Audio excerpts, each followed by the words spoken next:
18,000 కోట్లలో 6,000 కోట్లు 6,000 కోట్లు దీనికే పోతుంది. నేను ఎక్కడ ఇవ్వాలి అని అన్నారు. కాదు, you don't contradict your self first. నేను ఎందుకు ఈ మాట చెప్తాను వినండి, నేను చెప్తా వినండి. ఇక్కడ వీళ్ళకి ఇవ్వాల్సిన అయినా కూడా వీళ్ళకి కొంచెం తగ్గిస్తే ఇంకా కొన్ని వాటికి చేయొచ్చు. మీరు ఇంతసేపు ఇది మాట్లాడుతున్నారు కదా, మరి 7 లక్షల కోట్లు అప్పు చేసిన వాళ్ళ మీద ఏం చేద్దాం?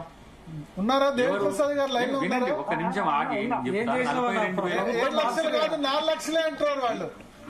వాళ్ళది ఇప్పుడు శ్వేతపత్రాన్ని ఛాలెంజ్ చేసుకుంటూ హైకోర్టు మాట్లాడుతున్నారు హరీష్ దేవప్రసాద్ పత్రాన్ని ఇప్పుడు ఏం చేద్దామంటారు భరత్ భాయ్, అది అఫీషియల్ డాక్యుమెంట్ సుమా అసెంబ్లీలో చర్చించింది. మీరు హైకోర్టుగా సుప్రీం కోర్టు కూడా పోవచ్చు. ఇవన్నీ ఏదో ట్రోల్స్ చేసి చెప్పండి, నేను చెప్తా ఆగండి. కాదు, 42,000 crores వడ్డీలు కడుతున్నాం. ఇది ఎవరు మాట్లాడలేరేంది? ఎవరు చేసిన అప్పుకి ఇది? కాబట్టి ఎన్ని మనం మాట్లాడాలంటే రాజకీయంగా మస్తు మాట్లాడచ్చు. అది కాదు కదా ఈ చర్చ. ఉద్యోగుల సమస్యల గురించి మాట్లాడేటప్పుడు టీఆర్ఎస్ ప్రభుత్వం మీద అవాండాలు వేస్తే ఆ 10 సంవత్సరాల్లో వాళ్ళు చేసిన అన్యాయం అక్రమం చెప్పుడు కాదు కదా. ఇప్పుడు ఉన్న పరిస్థితిని చక్కదిద్దడం ఎలా, సరిదిద్దడం ఎలా అనేది ఈ ప్రభుత్వం చూస్తుంది. ప్రతిసారి టీఆర్ఎస్ అంటే కూడా ఇప్పుడు ఆయన ఏంది మళ్ళీ ఇంకోటి సట్కేదం వస్తుంది. మీరు ఇక 2 లక్షల కోట్లు మీరు తెచ్చిందంటాడు, ఇంకొక ఆయన అది ఎట్లా చేసిందంటాడు. ఇది ఈ చర్చ యొక్క ఇది రాజకీయ చర్చ కాదు అనే ఉద్దేశంతో నేను చెప్తున్నాను. ఆర్థిక సమస్యలు, కారణాలు, వాటికి సంబంధించిన పరిష్కారాలు కూడా పాజిటివ్ యాటిట్యూడ్ తో రావాలి. చెప్పండి భరత్ గారు, నేనేమంటున్నా, ఇప్పుడు అద్దంకి దయాకర్ కాంగ్రెస్ పార్టీ చేసేటువంటి అప్పుల సంబంధించిన అంశం కావచ్చు, టీఆర్ఎస్ పార్టీగా మేము చేసినటువంటి అప్పులు, వాటి మీద సవివరంగా అసెంబ్లీలో చర్చ జరిగింది. ఆ తర్వాత అనేక సందర్భాల్లో మేము చెప్పినాం, వాళ్ళు చెప్పారు. చివరికి పార్లమెంట్ లో ఉత్తర ప్రత్యుత్తరాల ద్వారా వచ్చిన లేఖలు ఉన్నాయి, ఇవన్నీ ఉన్నాయి. ఈ అప్పులకు సంబంధించినటువంటి చర్చ ఇప్పుడు అప్పుల బూచి చూసి ఉద్యోగులకు సంబంధించినటువంటి అంశాలు ఎత్తగొడుతున్నాము అని వాళ్ళు చెప్తే దాని మీద డెఫినెట్ గా ఒక పార్టీగా ముఖ్యమంత్రి అంది అప్పులకు మిత్తిలు వడ్డీలు అసలు కట్టడానికి సరిపోతుంది. 6,000 కోట్లు జీతాలు, పెన్షన్లు, 6,000 కోట్లు మిత్తిలు, వడ్డీలు 5,000 కోట్లు అన్నాడు నెలకు. ఆ రోజు గౌరవ ముఖ్యమంత్రి గారు ఇంటికి పిలిపించి అన్నాడు. 12,000 కోట్లు అట్టే పోతుంది. దీనిలో 6,000 కోట్లు మీరు నేను అసెంబ్లీలో రేవంత్ రెడ్డి గారు చెప్పింది చెప్తా. నేను ఏమంటున్నా భరత్ గారు ఇప్పుడు ఇది రాజకీయ పరమైన చర్చకు తీసుకుపోకండి దయచేసి. ఎందుకంటే రాజకీయ పరం కాదు, ప్రభుత్వంతో ముడిపడి ఉన్న చర్చ. నేను అందుకే దయాకర్ నేను ఏం చెప్తున్నా, రవీంద్ర భారతిలో ముఖ్యమంత్రి గారు చెప్పింది ఏంది, 6,500 కోట్లు మేము అప్పులు కడుతున్నాం, 6,500 కోట్ల రూపాయలు ఉద్యోగులకు జీతాలు ఇస్తున్నాం, 13,000 పోతే మాకు 5,500 మిగులుతున్నాయి, ఇంకా 6,000 తక్కువ పడుతున్నాయి అని వాళ్ళు చెప్పింది. ఈ 6,000 తక్కువ పడడానికి అవసరమైనటువంటి ప్రాతిపాదికలు ఏందో ప్రభుత్వం ఆలోచించుకోవాలి. ఉద్యోగుల జీతాలైతే ఇక తప్పదు, ఎందుకంటే ప్రభుత్వ సంక్షేమ పథకాలని ప్రజల వద్ద తీసుకుపోయేటువంటి గురుతరమైనటువంటి బాధ్యత ఉన్నటువంటి ఉద్యోగులు కేవలం శాతమే. 2% ఉన్న ఉద్యోగులకు కూడా మీరు వేతనాలు సంబంధించినటువంటి అంశం భారంగా పరిగణిస్తే ఇక ప్రభుత్వాలు ఎట్లా, ఇది మన ఒక్క రాష్ట్రం కాదు కదా, 27 రాష్ట్రాలు ఉన్నాయి. కానీ ఇక్కడ సీఎం ఏమన్నారంటే 2% ఉన్న ఉద్యోగులకే నా సభలో నా పక్క నుండి అన్నారు, 2% ఉన్న ఉద్యోగులకే 6,500 కోట్లు పోతే మిగతా 98% ఏం చేయాలని అన్నారు. మిగతా 98% ప్రజలతో గొడవ పెట్టుకుందామా అన్నారు.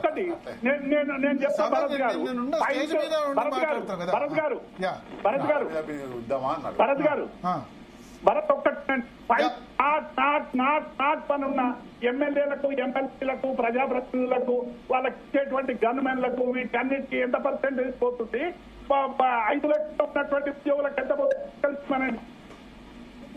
నేను ఏమంటున్నా, ఈ లెక్క ఇది కరెక్ట్ కాదు కంపారిజన్ అనేది.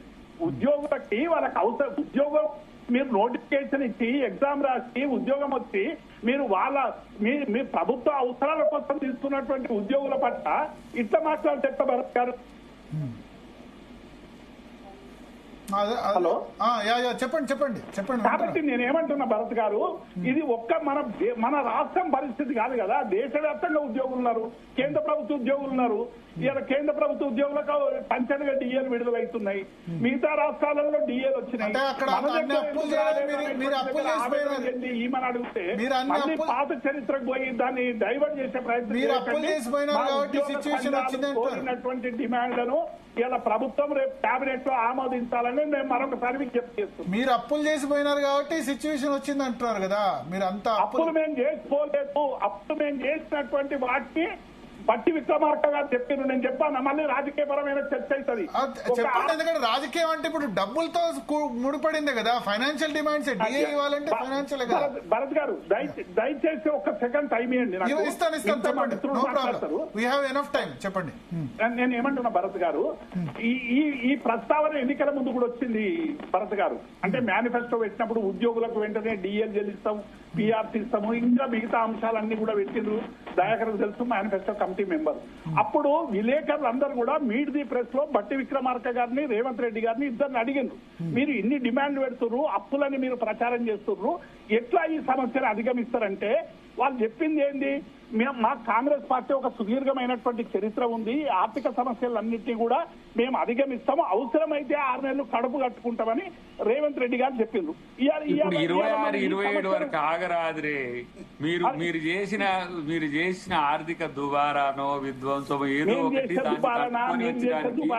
ఇంకొక ఈ ఆర్థిక సంవత్సరం దాటిపోయిన తర్వాత 25-26 వదిలేయండి. 26-27కు వాళ్ళు అడిగిన డిమాండ్లు కూడా చేసుకునే కాడికి స్లోగా డెవలప్ కావచ్చు, కొన్ని ఖర్చులు తగ్గించుకొని. అట్లా ఇస్తే మంచిది కదా దయాకర్. ఇప్పుడు సమస్య ఏంటంటే ఒకటేసారి వచ్చిన డిబాకిల్ని అధిగమించడానికి కొన్ని కన్స్ట్రైంట్స్ ఉన్నాయి. దాన్ని మాత్రమే ఆలోచిస్తున్నాం తప్పితే ఎగ్జాక్ట్లీ. ఇప్పుడు దయాకర్ అనేది కూడా మేము అందరం కూడా ఉద్యోగ సంఘాలు కానీ మేము కానీ దయాకర్ కానీ అందరం కోరుకునేది ఏంటంటే ఉద్యోగులకు సంబంధించినటువంటి సమస్యల్ని కొంత మేరకైనా వాళ్ళ కూర్చుని పెట్టి ఒప్పించి కింది స్థాయి ఉద్యోగులకు సంతృప్తి ఇచ్చే విధంగా సమస్యలు పరిష్కరించండి. ఎప్పుడు చేస్తారో క్లారిటీగా వాళ్ళకి చెప్పి వాళ్ళని ఒప్పించండి. అంతే తప్ప వాళ్ళ ఆక్రోశాన్ని, ఆవేదనని, అసంతృప్తిని సంతృప్తి పరిచే విధంగా ప్రభుత్వం పనిచేయాలని కోరుకుంటున్నాం తప్ప ఈ ప్రభుత్వంలో సమ్మెలు చేయాలి, ఉద్యమాలు చేయాలి, లేకుంటే ప్రభుత్వం ఇంకా దివాలా తీయాలని ఎవరు మాలాంటి వాళ్ళు ఎవరం కోరుకోము. దయచేసి ఈ చర్చ ఎందుకంటే ఉద్యోగాలు చాలా మంది చూస్తారు, ఎందుకంటే వాళ్ళందరూ ఉద్యోగ సంఘ నాయకులు.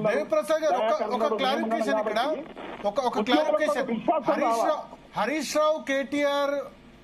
రావు ఇంట్లో కేటీఆర్ కలిసినప్పుడు ఉద్యోగ సంఘాల నేతలు కూడా దాని గురించి కూడా చర్చ జరిగిందన్నారు. దేని గురించి అప్పుడు యాక్చువల్ ఆ తర్వాతనే మీరు సంఘీభావ మీటింగ్ పెట్టారు. భరత్ గారు, డెఫినెట్ గా ఒక ఉద్యోగ సంఘాలుగా పనిచేసినటువంటి వాళ్ళం ఏ రాజకీయ పార్టీలు ఉన్నా ఉద్యోగుల సమస్యలు పరిష్కరించాలని డిమాండ్ చేస్తాం. మేము ప్రత్యేకమైనటువంటి ఉద్యమాలు చేస్తామనో కార్యాచరణ చేపడతామని అనలే. ఉన్న ఉద్యోగ సంఘాలు ఇచ్చినటువంటి డిమాండ్లను పరిష్కరించాలి, ఉద్యోగ సంఘాలతో చర్చలు జరపాలి, ఉద్యోగ సంఘాల న్యాయమైనటువంటి డిమాండ్లను పరిష్కరించాలి. డెఫినెట్ గా అది మా హక్కు అండి. మా హక్కును ఒక ఉద్యోగ సంఘాలుగా పనిచేసినటువంటి వాళ్ళం ఏ రాజకీయ పార్టీలు ఉన్నా ఒక సుదీర్ఘకాలం పనిచేసినటువంటి వ్యక్తులుగా ఉద్యోగుల సమస్యలను పరిష్కరించాలని ఏ ప్రభుత్వం ఉన్నా కోరుకుంటాం. మా ప్రభుత్వంలో కోరుకున్నాం, ఈ ప్రభుత్వంలో కోరుకుంటాం, వచ్చే ప్రభుత్వంలో కోరుకుంటాం.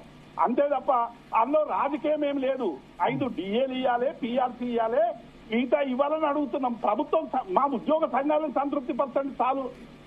మమ్మల్ని ఎవరిని సంతృప్తి పరచాల్సిన అవసరం లేదు, మాతో చర్చ జరపాల్సిన అవసరం లేదు, మమ్మల్ని పిలవాల్సిన అవసరం లేదు, మేము రావాల్సిన అవసరం లేదు.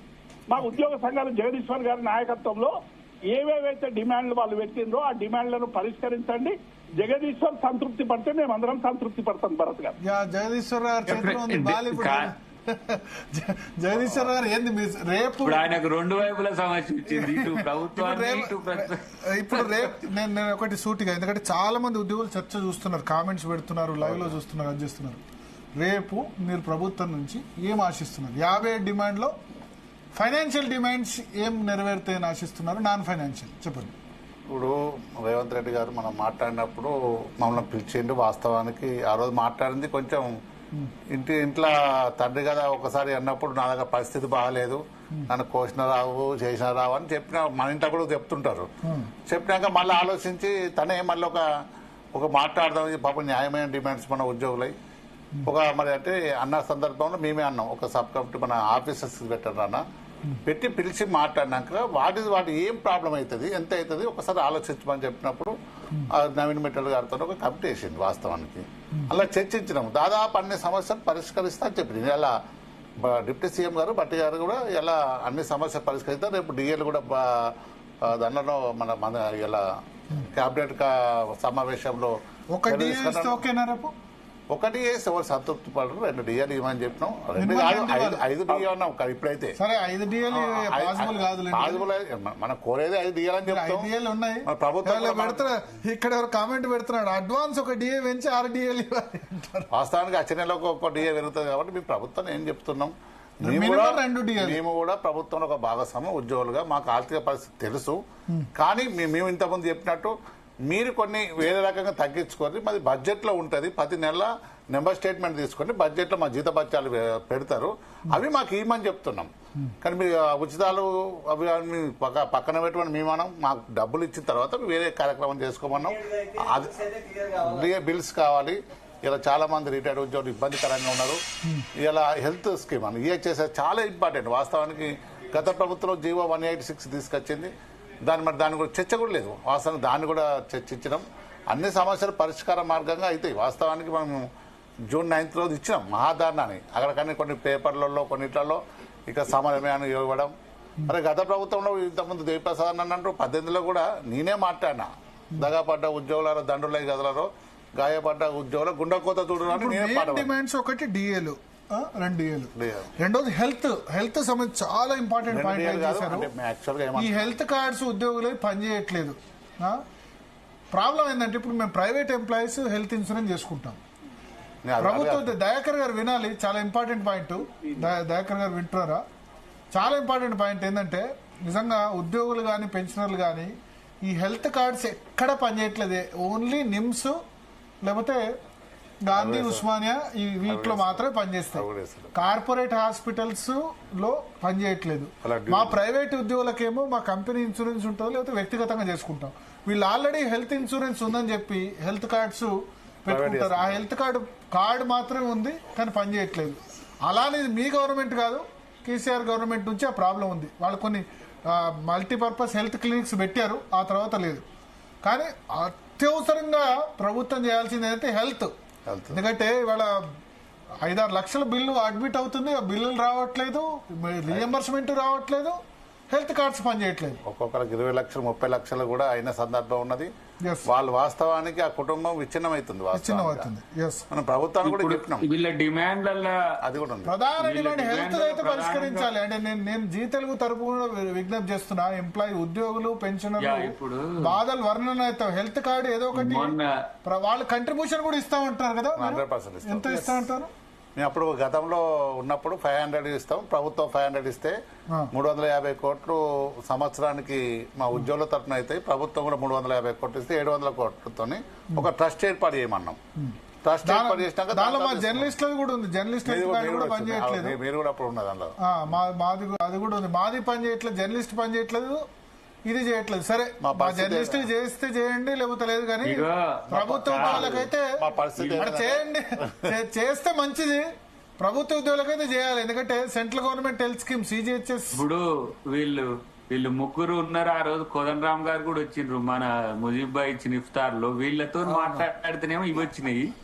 పక్కన అమ్మలు ఉన్నారు, మా ఎవరు ఉద్యోగినులు ఉన్నారు, వాళ్ళ దగ్గరికి పోతే ఫస్ట్ అన్నది ఇదే. ఇది సీరియస్ గా దృష్టిలో ఉన్నదే కాబట్టి అది దానికి పరిష్కారం ఉండొచ్చు. ఇప్పుడున్న దాంట్లో కూడా డిమాండ్ ఉన్నది వాళ్ళకి. చాలా చిన్న 350 కోట్ల సంవత్సరం పెడితే ఈ రోజు కూడా ఉప ముఖ్యమంత్రి గారు జరిగిన దాని మీటింగ్ లో ప్రాధాన్యత అంశాల్లో ఫస్ట్ చెప్పింది pending bills, next item health cards, మూడో ఐటమ్ కూర్చొని PRC గానీ DAలు గానీ అని తర్వాత ప్రిఫరెన్స్ పెట్టుకోండి. కానీ ఫస్ట్ హెల్త్ కార్డ్స్ కానీ పెండింగ్ బిల్స్ కానీ గవర్నమెంట్ దగ్గర ముఖ్యమంత్రి గారి దగ్గర మాట్లాడినప్పుడు మాకు వచ్చేది మీ డిఏస్ 5 DAల్లో 2 DAలు ఆల్రెడీ PRC ప్రకటిస్తే అందులో మెర్జ్ అయిపోతాయి. ఓన్లీ 3 DAs రావాలి. మేము 3 అడిగాం ఇమీడియట్ గా ఇవ్వమని. తక్కువ 2 ఇవ్వండి, ఒకటి ప్రాస్పెక్టివ్ గా ఆగస్టులోనే ఇప్పుడు డేట్ వేసి ఇవ్వండి అని చెప్పి డిమాండ్లు పెట్టాం. పరిశీలనలో ఉందని డిప్యూటీ సీఎం గారు చెప్పారు. ఫస్ట్ ప్రియారిటీ ఉద్యోగుల పెండింగ్ బిల్స్, రిటైర్మెంట్ ఉద్యోగులు, not only retirement, all employees pending bills. Medical reimbursement 11,000 crores. ఎంత ఉంది? 11,000 crores. 11,000 crores అంటే ఇమిడియట్ గా second one health cards with trust. Okay. Third and fourth PRC and DA, third and PRC అంటే 2 సంవత్సరాలు వరకు మర్చిపోండి. ఈ హక్కు కాదనా, ఈ హక్కు కాదనా ఆల్రెడీ 2 సంవత్సరాలు అయింది. కానీ వాస్తవం ఉన్న పరిస్థితి, ప్రభుత్వం ఉన్న పరిస్థితి నేను నా అబ్జర్వేషన్ చెప్తున్నా. గవర్నమెంట్ ఇస్తే మీకు సంతోషం, కానీ ఇప్పుడు పరిస్థితిలో ఇంకో 2 సంవత్సరాలు పిఆర్సీ భరత్ గారు ఇచ్చే పరిస్థితి. మా ఉద్యోగులకు మన మాకు పంచాయతీ పెడతారా ఇప్పుడు? 2 సంవత్సరాలు ఉండదు. ముఖ్యమంత్రి గారు చాలా స్పష్టంగా మాట ఇచ్చిండ్రు. ప్రతిరోజు 20 కోట్ల రూపాయల బిల్లు మేము పాస్ చేస్తాము, ఇది నేను ఇస్తున్న మాట. వారు ముందు అయితే 10 కోట్లే అన్నారు. నేను జగదీష్ గారు సీనియర్ అన్నాం, లేదు సార్ 20 కోట్లు అని చెప్తే వారు ఇంటోటో అగ్రి అయ్యి ఉప ముఖ్యమంత్రి గారు కూడా మాట నొప్పుకున్నారు. కానీ ఏదో మరి what is the reason we are not aware. కానీ ఇప్పటి వరకు కూడా అది కాలేదు. మీ ద్వారా విజ్ఞప్తి చేస్తున్నాం సార్, కనీసం అది డైలీ ఫైనాన్స్ రూపంలో అయినా రేపటి నుండి అయినా 20 కోట్ల రూపాయలు మాకు కేటాయించి పాత కాలం నుంచి బిల్లు పాస్ చేయాలి. 11,000 కోట్ల బిల్లు అది ఒక టైంకి క్లియర్ అయిపోతుంది. 317 జీవోలో ఉన్న సమస్యలు కూడా పరిష్కారం చేయాలన్నది అడిగినాం ఈ రోజు. ఓకే, ప్రధానమైన సమస్య. మీ ట్రెజరీలోనేమో గల్లపెట్టే నింత లేదా ఎట్లా ఇప్పుడు వాస్తవం. ఉద్యోగులు కరెక్టే. వాస్తవం. ఈ శాఖలు ఉన్నాయి కదా, ఆదాయం సముపార్జించే శాఖలు, కమర్షియల్ ట్యాక్సెస్, ట్రాన్స్పోర్ట్, రిజిస్ట్రేషన్లు, మరి వాళ్ళని మీరు గట్టిగా పనిచేయమనాలి కదా. పని చేస్తే ఎక్సైజ్ గట్టిగా పని చేస్తే ఎంప్లాయీ ఏం చేస్తారు? గట్టిగా పని చేస్తారు. రిజిస్ట్రేషన్ పని చేయాలంటే ఎక్సైజ్ గట్టిగా పని చేస్తుందిలే. ఎక్సైజ్ అసలు నిజానికి ప్రభుత్వం నడుస్తుందంటే మందుబాబులే, వాళ్ళకి దండం పెట్టుకోవాలి. వాళ్ళు గల్ల అన్నిట్లో కూడా డీ గ్రోత్ ఉంది. రిజిస్ట్రేషన్ లో degrowth, real estate, transport degrowth, commercial taxes degrowth. మన యూత్ అంతా చెడిపోతుంది, అదొక ప్రాబ్లం. అదే చెప్తారు కదా, మందుబాబులు స్ట్రైక్ చేస్తే మొత్తం ప్రభుత్వం 2 ప్రభుత్వాలు ఆగిపోతాయి, తెలంగాణ ఆంధ్రప్రదేశ్. తెలంగాణ ఉద్యమం అప్పుడు మేము అనుకున్నాం, సినిమా థియేటర్లు మందు బంద్ చేస్తే వాళ్ళే తప్పనిసరి తెలంగాణ ఇస్తారు అని. అప్పుడు అంటే అప్పుడు అంటుండే